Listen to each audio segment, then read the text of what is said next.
নমস্কার বন্ধুরা, welcome to legal and general information channel. আজকে আমাদের এই চ্যানেলের নতুন ভিডিও বা নতুন টপিক হলো ইলেকশন কমিশন। ইলেকশন কমিশনারের নিয়োগ, তার ইতিহাস, তার কর্মপদ্ধতি, তার কর্মক্ষেত্র নিয়ে আমরা ছোট করে আলোচনা করব। বর্তমান সময়ের একেবারেই প্রচন্ড সময়োপযুক্ত একটি টপিক এই ইলেকশন কমিশনারের নিয়োগ এবং তার কর্মক্ষেত্র। তাহলে আমরা শুরুতেই দেখে নিই যে ভারতীয় সংবিধানে এই সম্পর্কে কি বলা হচ্ছে।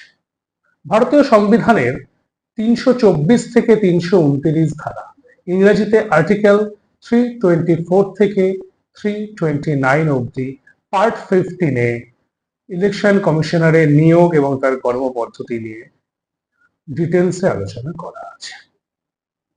প্রথম ইলেকশন কমিশনারের নিয়োগ হচ্ছে কবে?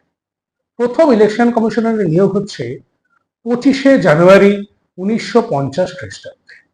তার মানে স্বাধীন ভারতের প্রথম ইলেকশনের 2 বছর আগে ইলেকশন কমিশনারের নিয়োগ সম্পর্কে চূড়ান্ত সিদ্ধান্ত নেওয়া হয়। তাহলেই স্বাভাবিকভাবে একটি প্রশ্ন চলে আসে যে আমাদের প্রথম ইলেকশন কমিশনার কে ছিল? প্রথম ইলেকশন কমিশনার ছিল সুকুমার সেন।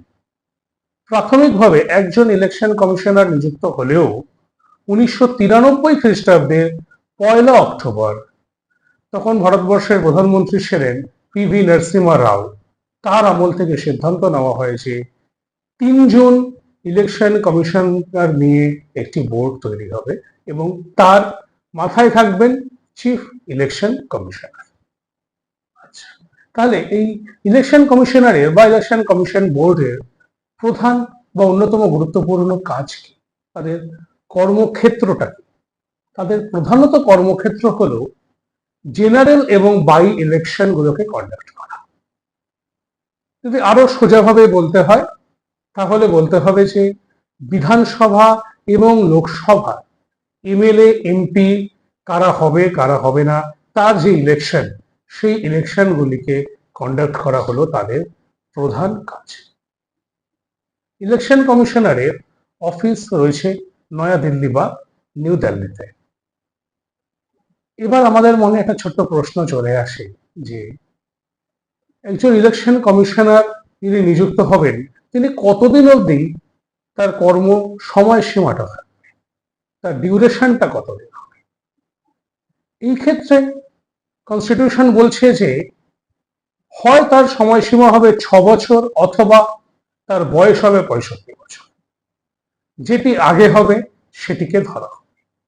তার মানে যদি তার 65 বছর বয়স আগে হয়ে যায় তাহলে সে রিটায়ার করে যাবে, অথবা যদি 65 বছর বয়স হতে অনেক দেরি হয় তাহলে তার 6 বছর মেয়াদ হলে, পূর্ণ হলে মেয়াদ, সে রিটায়ার করে যাবে। এই হলো আজকের ছোট আলোচনা। যতটা ছোট করে আমরা পেরেছি তোমাদের সামনে নিয়ে আসতে, ইলেকশন কমিশনার কি এবং তার ইতিহাস কি এবং তার কর্মপদ্ধতি কি। আগামী দিনে আমরা নতুন আরেকটি টপিক নিয়ে আসবো তোমাদের সাথে এবং সেই নিয়ে তখন আলোচনা হবে আমার চ্যানেলের পক্ষ থেকে।